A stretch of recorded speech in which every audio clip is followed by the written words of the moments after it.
Shabbat shalom à tous, Parasha Bereshit, première parasha de la Torah. On voit dans cette parasha que Dieu a créé le monde en 6 jours. Donc on va détailler chaque jour. Donc le premier jour, Dieu a fait les ténèbres et la lumière. Le deuxième jour, il va former les cieux et il va séparer les eaux d'en bas et ceux d'en haut. Le troisième jour, il va rassembler les eaux et il va faire apparaître la terre. On va avoir du végétal et des arbres fruitiers. Le quatrième jour, il va fixer la position du soleil, de la lune et des étoiles. Le cinquième jour, donc il y aura la création des poissons, des oiseaux et des animaux rampants. Le sixième jour, les animaux terrestres, le bétail a été créé, ainsi que l'être humain. Et enfin, le septième jour, Dieu se repose. Si on peut dire ainsi. On voit aussi que l'homme a été créé de la poussière et de la terre, que Dieu donc il va former l'homme avec, il va insuffler par les narines un souffle de vie, et l'homme devient vivant et a une âme vivante. Dieu considère donc que ce n'est pas bon pour l'homme qu'il soit seul, donc il va prendre l'une de ses côtes et à partir de laquelle il va former la femme, Ève. On voit ensuite qu'Adam et Ève sont placés au jardin d'Éden. On connaît tous l'histoire, ils ont un arbre qu'ils ne doivent pas toucher, le fruit défendu. Il y a le serpent qui arrive, qui va persuader Ève de violer ce commandement. Et elle va partager le fruit avec son mari. Et ils vont fauter, et l'homme est banni du jardin d'Éden. On va voir ensuite que Ève donne naissance à 2 fils, Caïn et Abel. Caïn se querelle avec son frère et le tue, il devient fugitif, errant sur la terre. Et enfin, un 3e fils né à Adam et à Ève, qui s'appelle Seth, dont le descendant à la 10e génération est Noé, le seul juste au monde, dans ce monde corrompu, comme on va le voir dans la paracha suivante, paracha Noach. Il y a énormément d'explications sur la paracha Bereshit. Chaque mot est étudié, des livres sont écrits à ce sujet. Donc j'ai voulu réfléchir sur le premier mot de la Torah, le mot Bereshit, qui est au commencement. Et on aimerait comprendre quelle force habite dans ce mot? Déjà parce que c'est le premier mot de la Torah, mais ensuite on dit que ce mot contient tout le fondement de la création. Donc quel est le secret de ce mot pour en faire le point de départ de l'univers, vu que ce mot est au commencement de la création. Donc il y a énormément d'explications, on va essayer d'en retenir 2 ou 3 en fonction du temps. Donc là, le premier aspect, première explication, c'est qu'on sait que Dieu a créé le monde en regardant dans la Torah et en unissant donc toutes les combinaisons appropriées donc des 22 lettres de l'alphabet hébraïque avec laquelle la Torah a été écrite. C'est ce qu'a rapporte plusieurs sources et que le Rav Kalonimus Alevi Epstein l'a écrit dans son ouvrage Maor Vashemesh à la section Pinchas. Donc il écrit: au moyen de la Torah écrite, le Saint béni soit-il a créé le monde et tout l'existant, le minéral, le végétal, l'animal et l'homme. Tous ont été créés par les lettres de la Torah écrite, comme cela est rapporté dans le Zohar, chapitre 3, page 35. Donc à la lumière de cette affirmation, on va retrouver plusieurs fois ce chiffre 22. Tout d'abord, dans le premier verset, qui commence donc par le mot Bereshit, le nombre 22 revient à plusieurs reprises et selon des calculs différents. Donc on va le voir tout de suite.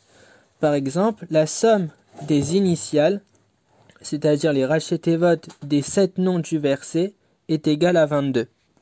On va faire le calcul. Donc Bereshit, premier mot, Bet 2. Bara, deuxième mot, Bet 2. Aleph pour Elohim, 1. Et, Aleph, c'est 1. Hashamaim, He, c'est 5. Ve'et, Vav, c'est 6. Et Haaret, c'est 5. Si on fait un calcul, ça nous donne 22. On a un autre compte aussi qui s'appelle le petit compte numérique. C'est-à-dire qu'en fait, on enlève les zéros des centaines. Donc on va le voir tout de suite. Donc directement, on va le voir dans le mot Bereshit. Bet, c'est 2. Resh, on compte pas les zéros, donc c'est 2. Le Aleph, c'est 1. Le Shin, c'est 3. Le Yud, c'est 10. Et le Tav, c'est 4. Ça nous donne 22. Et on voit aussi que dans ce premier verset, on a exactement 22 lettres si on enlève le mot Bereshit qui est en dehors. Donc on retrouve plusieurs fois le chiffre 22 correspondant donc, comme on l'a vu, aux 22 lettres de l'alphabet hébraïque. Qu'on peut analyser comme disent nos maîtres, comme un concentré de la Torah qui inclut toute l'aventure humaine. En tout cas, c'est ce que disent nos maîtres. Je cite, le premier mot Bereshit contient le premier verset. Dans le premier verset peut se lire toute la Sidra Bereshit, et dans la Sidra Bereshit se retrouve tout le Sefer Bereshit. Dans ce dernier sont réunis les 5 livres de la Torah entière. La deuxième explication sur laquelle on va réfléchir est l'explication de Rashi sur le mot Bereshit. Donc quand on va dans le Chumash, on va voir Rashi, il a écrit donc au commencement, Rabbi Israq dit, la Torah n'aurait dû commencer qu'à partir de ce mois-ci est pour vous le commencement des mois. On le voit dans Parashat Bo, Shemot, chapitre 12, verset 2, qui est la première mitzvah prescrite à Israël. Donc la question c'est pourquoi débuter par Bereshit? Parce qu'il a fait connaître à son peuple la puissance de ses œuvres afin de leur donner l'héritage des nations, comme on le voit dans les psaumes. Si les peuples du monde venaient à dire à Israël, vous êtes des voleurs parce que vous avez conquis les terres des 7 nations, on pourra leur répondre, toute la terre appartient à Dieu, c'est lui qui l'a créée et il l'a donnée à qui est droit à ses yeux. Par sa volonté, il la leur a donnée et de par sa volonté, il la leur a prise et nous l'a donnée. Rashi, par son commentaire, s'adresse donc à la personne qui va commencer à étudier la Torah et il va lui dire, sache, cher étudiant, que la Torah n'est pas un livre d'histoire ni une chanson de gestes. Le but de la Torah, ce sont les mitzvot, leur prescription et leur observance. D'où le commentaire de Rashi qui nous dit que pourquoi la Torah n'a pas commencé directement par Parashat Bo lors de la première mitzvah. Maintenant, nous, on va essayer de réfléchir sur ce commentaire et on a plusieurs questions. La première question, si elle est simple, n'est-il pas logique de commencer par l'exposé des événements selon leur ordre chronologique? C'est-à-dire, on commence la Torah par un ordre chronologique, donc par le commencement. Pourquoi tu veux me sauter des étapes et m'amener directement à la Parashat Bo? La deuxième question, encore une fois, c'est est-ce que c'est vraiment possible de commencer la Torah au chapitre 12 de Shemot, vu que la plupart des mitzvot ont entré par rapport à la sortie d'Égypte, comme par exemple Pessah, et que si on arrive à la Parashat Shemot directement, on saute toute cette partie de la sortie d'Égypte, de l'esclavage, donc on arrive, mais on comprend pas pourquoi on fait Pessah, par exemple. La troisième question qu'on a, c'est qu'il y a une mitzvah qui concerne la foi de la création, qui est une foi qui dit donc c'est tout simplement que Dieu a créé le monde. Donc comment est-ce qu'on pourrait avoir connaissance de cela si on n'avait pas la première paracha? Et enfin la réponse de Rabbi Israq n'est pas plus intelligible que sa question. Qu'importe à la Torah divine l'opinion imbécile des méchants d'entre les nations. On s'en fiche de ce qu'ils disent. Et est-ce qu'on doit modifier la Torah pour prouver qu'on n'a pas volé la terre des 7 nations? Lorsqu'on lit avec attention les propos de Rashi, on voit qu'il n'a pas commencé par demander pourquoi la Torah commence au commencement, mais par affirmer qu'il n'était nécessaire de commencer la Torah qu'à partir du verset ce mois-ci. C'est cette affirmation qui crée la difficulté et qui nous a amené à expliquer dans l'éclaircissement que Rashi avait voulu commencer son commentaire par une mise au point quant à la manière d'aborder le livre des livres. c'est-à-dire qu'il ne s'agit pas ici d'un livre intéressant, d'un livre qui élargit l'horizon culturel du lecteur à la manière des autres livres. C'est un livre qui impose une certaine manière de vivre, ses racines et sa raison d'être, une Torah de vie. Et en tant que telle, c'est par là qu'elle aurait dû commencer. Le récit de la création aurait pu être fait d'autre part ou plus tard et même faire l'objet d'une tradition orale. Donc il dit on aurait pu directement aller à la Parasha Abo et peut-être on aurait écrit une Mishnah pour nous expliquer comment Dieu a créé le monde, etc. Le choix de Rashi du verset « Ce mois-ci est pour vous le commencement des mois comme mitzvah par laquelle il fallait commencer n'est pas gratuit. D'abord, comme il le précise lui-même, c'est le premier des commandements donnés à Israël. Mais aussi ce commandement exprime bien l'idée même que Rashi veut nous faire comprendre. Les mitzvahs sont le but de la création et de la vie. Pourquoi, en effet, Nissan serait-il le commencement des mois premiers pour vous, des mois de l'année? Pourquoi Nissan doit-il être la référence absolue de tous les comptes du temps?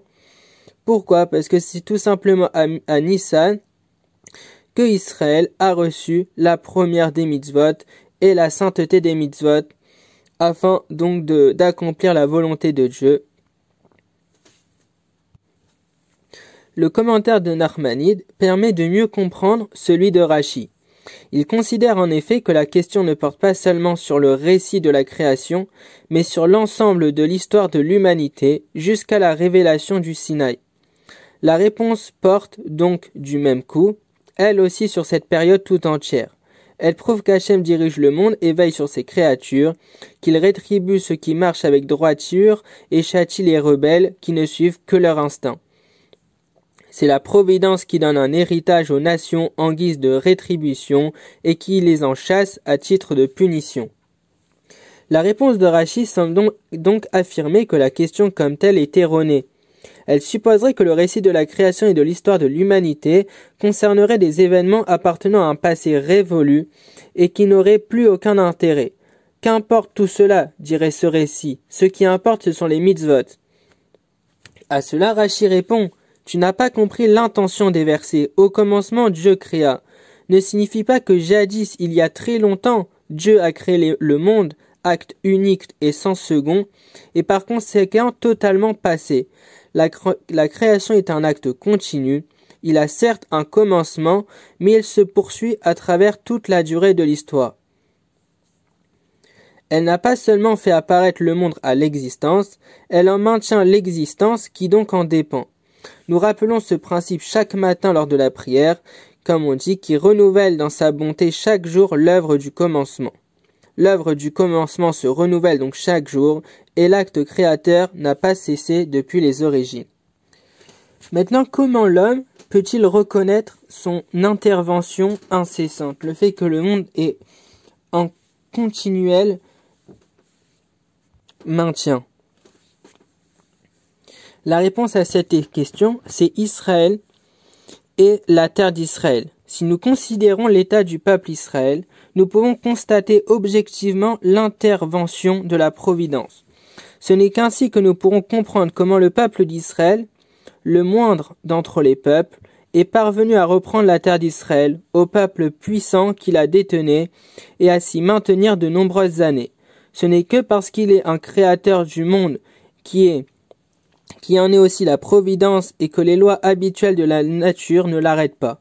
Rashi explique que le récit de la création est la réponse aux accusations des nations, non pas parce que la création serait la preuve que la terre appartient à Dieu et qu'il peut la donner, mais parce que le récit de la création et son histoire est la description de la manière dont la providence dirige le monde en permanence et que le passage d'une terre des mains d'un peuple à celle d'un autre est l'œuvre de la providence.